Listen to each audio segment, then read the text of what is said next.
All right. Hello, everybody. How are you doing this Thursday afternoon? This is a twofer for live stream today. We did the 3 for 31 earlier. It's available on YouTube channel in live events that you can watch as a replay. Today, we're going to do the third chapter for Think and Grow Rich. We've done the first couple. The first one was on just the introduction to the content, and the second one was on desire. And this chapter is going to build on the desire content. What it's going to do from that perspective is what this chapter does is take the definite purpose that people create. Ideally, you've done this already because there is the steps to walk through creating your definite purpose, at least the components of it. The steps actually created, there's going to be a couple of videos on the YouTube channel that I use to help people create desired outcomes from a communication perspective. And so those are also going to be something that people can use from that perspective when it comes into doing this here. And the reason for this is a lot of times, we get these directions to go out and create stuff, but we're not really walk through how to do it. Like, go create the statement. So there's a framework that you can use that'll be up on the YouTube channel shortly. So it's another really good reason to subscribe to the channel so that you get notifications when new content is up there, including these videos, future episodes of the Virtual Book Club, and other content. So with the desire and the definite purpose and the desired outcome topics that we covered previously is basically the definition and the identification of what it is that you want to achieve. Now, Think and Grow Rich addresses these in the larger context of success, of creating prosperity, and avoiding or escaping poverty. But these concepts really apply in communication concepts as well. Because when we talk about the desired outcome, or we talk about the definite purpose, whenever we do something, whether that's an action or a communication activity or making a decision, it needs to be rooted in something that's common. And something that we can always go back and look at. And that's where these statements really come into play, like your desired outcome statement. So once you have that created, or you've written down your definite purpose, what's the next step? And there's this bridging between the ideation and then to the execution. And there is space between the two that we have to bridge. And a lot of times we are that space that needs to be bridged, the gap that we need to close, so to speak. And this is where Napoleon Hill begins to address faith. And definitely for those of you who are spiritual, that believe in God or higher power, this falls into that. Also a reflection, a processing the subconscious, giving ourselves the ability to think about what it is we want to do and also appeal to some form of thinking it through, whether it be prayer, which is something that I do just in general with every day, but also just to, maybe it's journaling, maybe it's writing down, but something to where you can reestablish that you're capable of doing this. And that if you can think about it, the odds are that you can achieve it. And, having, faith is also the introduction to the discussion when it comes to auto-suggestion. And this is also another big factor here in Think and Grow Rich. It's not unique to Think and Grow Rich, but basically where people repeat what it is they want to do to where it becomes second place as far as thought. It's not a distraction. It's accepted as something that we're going to work towards, that we can achieve. And especially when we live in a media age where there's so much influence that can play out in a negative way. Like, we talk about social media. You see all these people showing they have all these lives of luxury and everything else. How real is that? Probably a lot of them, not so much, but can have a really negative impact on people because we can see something that someone else has, like, oh man, they've got it. I'm never going to have that. And that's not the approach to go. The approach to go is to believe in yourself. When it comes down to it, that's what we need to do. Um, and when you do that, we start reinforcing that we can do these things. It's the starting point for all the like success and the accumulation of success and prosperity that we want to have. Um, it's the one thing someone can't take away from you. The only person that can take away our faith is ourselves. So that's really an important thing to think about.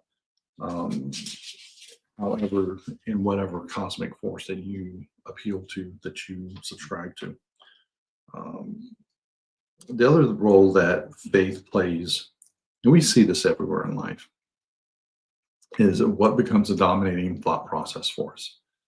With connecting these ideas that we want to do, communication and otherwise, we start building that second nature that, yeah, we're going to do this. I'm going to give a speech. It's going to be a great freaking speech. I do this a lot, whatever it may be. And then as you are able to process this, this is going to be also a really key component of confidence. When you start building that confidence, whether it is through the combination of believing in yourself, but also doing stuff that strengthens your ability to perform, to have those capabilities, practice, execution, learning, doing it again.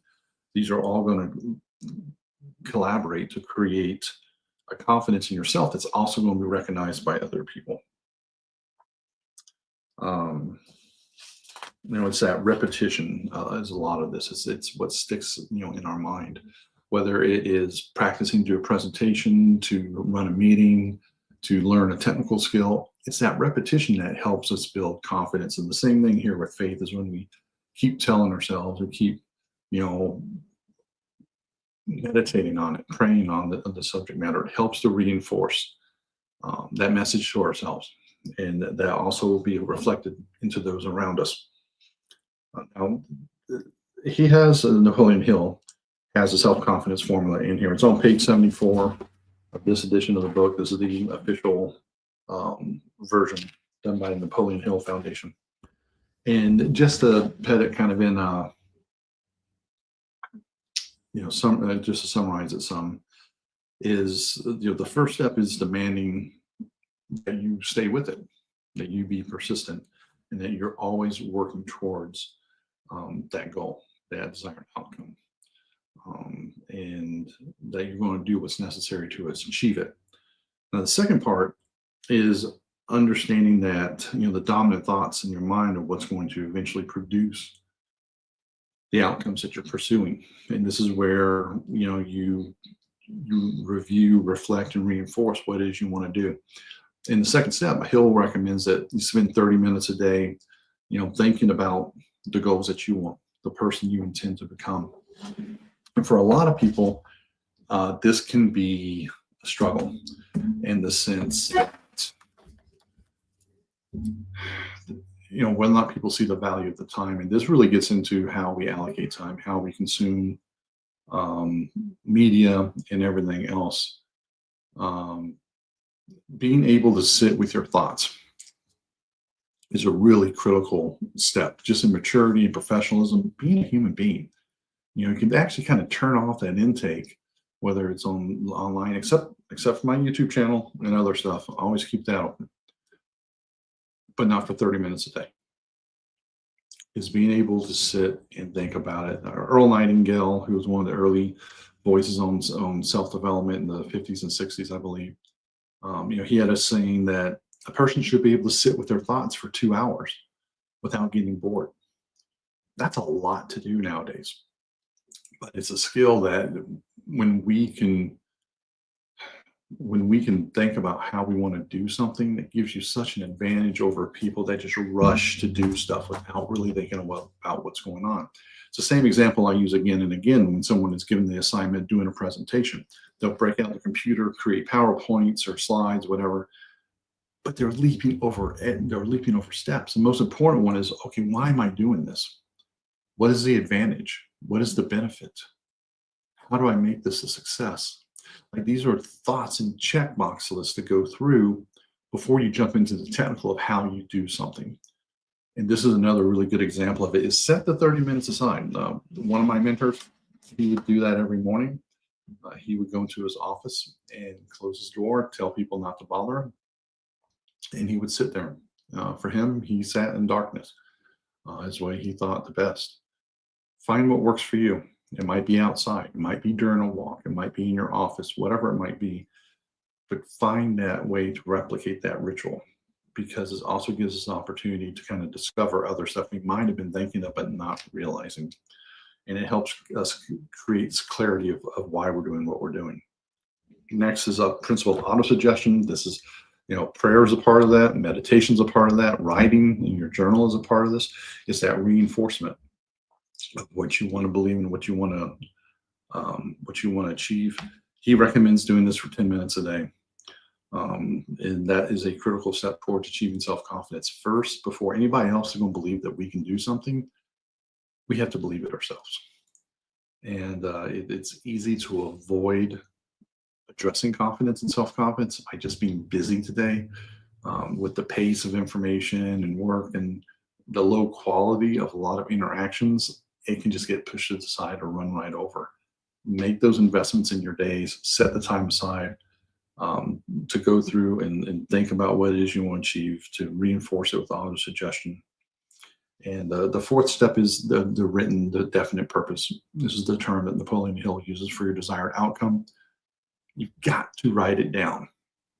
And like I said, there's going to be links on the YouTube channel to some videos about going through that process. And there's ways that you can do it for yourself. There's ways that you can do it with other people. And the idea behind this, one of the biggest advantages when you have this written down, you're using it in the auto-suggestion exercises. But also when you come to time where you get to make decisions and take actions, this is your reference point. This is where you go to say, okay, do I make this decision, do A or B? Which one is going to help me achieve my definite purpose, my desired outcome? If A or B, whichever one does it, that's the one you do. Neither of them do it, you don't do either one, but you have that touch point. And if something bears a little bit more investigation or research, you do that until you can, answer the question or come up with a better alternative. Same thing with communication. Go do this presentation. Is that going to advance my definite purpose? Yes or no? Go and take control of this team, work on this product, work with this customer. How do you do it in a way that advances that definite purpose, your desired outcome? And it's always important to look back at that, because the other thing that having the written desired outcome does is it helps with self-confidence, because you have something written in structure that you say, this is not going to support this. I'm not going to do it. And there's resilience and something concrete in having it written down, especially when you've gone through the process of thinking about it and writing it down. We can look at, okay, it's not just in my thought, because we can kind of do mental gymnastics. If we're not sure if something's good to do or not, we can kind of justify it in a lot of cases. When it's written down, it's a completely different ballgame. And then the last one is a philosophy of doing something that is based on truth, and it's based on justice, and that it's beneficial to people involved, that you're not taking advantage. Now, there's a difference between people not benefiting and taking advantage, which could be a whole nother podcast. So it doesn't mean that everybody is going to be happy with something, that you do something in an above board manner. Like, even if you know someone's not going to like it, you're not going to hide it. You're going to be like, this is what I'm doing. This is why I'm doing. That's the truth part. And so that's another thing to keep in mind. It's kind of a karma type of thing, and how you regard it. Because a lot of people will do the quick thing, the drive-by to make the quick buck, and then whatever damage they inflict or people that they hurt, they don't really care. So this is on page 74, 75 of the book. It's worth going through. A lot of practices there that you can adopt and start doing. One of the other things that faith is really powerful at doing is helping us counter fear. Fear loves vacuums.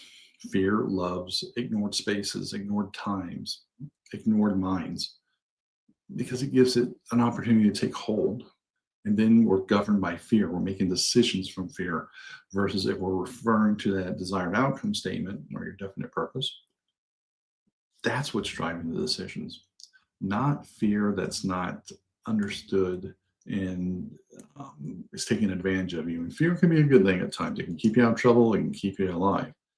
But a lot of times we'll get consumed by unfounded fears. And this is where having the written desired outcome statement or your definite purpose can really be a benefit because it gives you a rock to look back on and say, okay, this is what I want to do. This is why, this is, the purpose behind my actions. And it doesn't get this, knocked off so easily once you've gone through that exercise of writing it down.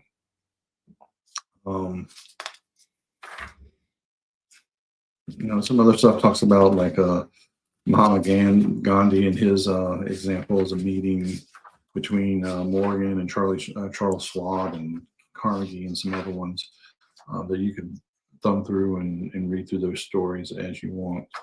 The important part about the faith chapter, though, is to keep in mind that it is really the beginning of the bridging between the ideation and the execution. And that the most important link in that is us, that we have confidence in ourselves, that we have faith that we can do it, that we develop and nurture that. Because once we do that for ourselves, that's also going to radiate out to other people. People will recognize your confidence that you're doing something, about how you view something, why you're doing it. And it takes time to build up these skills. If this has been a challenge for you, you're not alone. This is a very common issue. It's one of the most common things when it comes to public speaking, for example, or people do not want to do that because they don't want to feel they expose themselves. But here's the thing. You go through all these exercises to reinforce and to learn and build your confidence in your capabilities to be able to communicate more effectively because you have the reason behind that communication understood by yourself. You go through all these, you go through the executions, you go through the communications, you go through doing whatever your job is. You're going to make mistakes. That's going to happen. But if you're not making mistakes, you're not making progress. And so that's something to keep in mind. It's like even when there's a goof, and hopefully the goofs are relatively small scale, that's the human factor. And then how do you respond to it? That is what really defines a lot of people as far as how do you handle that situation? Do you handle it in a situation that you're like, this is what you do your assessment. What went wrong? What can we learn? How can we do it better? What do we do next? That's what you do. Also, it's easy to get kind of stuck on stuff.